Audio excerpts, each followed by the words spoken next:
Broomfield House has been obviously, it's been a symbol of just decades of neglect and indecision, and as we know, at long last there was a commitment from Boris, and we together agreed basically a deal really, which was that he would fund from his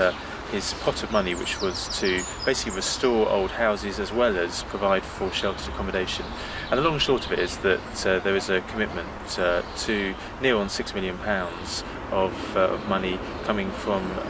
the Mayor to fully restore Broomfield House and provide sheltered accommodation, public access to view this house as it should be, together with a community room and a cafe. Now, the council were told to go off and ensure that the outline bid had real detail to it and that it was a goer. They went back to the Mayor and he agreed yes, it was viable, and so for the first time for years, money is now in the coffers of the council to proceed with the project. So £500,000 shortly before the election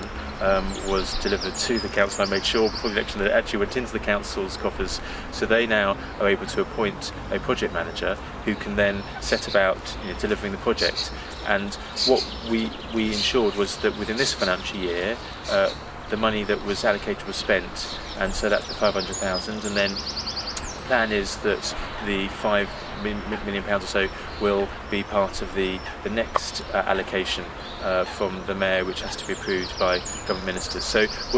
it's all systems go. There's a green light to restore Broomfield House. It's cash-strapped times, and £6 million is a lot of money given the context of everything else that needs to be funded, and it's important that there isn't any wavering, that we make sure that we move on from this stage of this project manager doing what he has to do to the next stage, which is confirmation of the full allocation of money to restore. And the plan is that there'll be delivery 2011-12, and then it'll all be there and ready as a great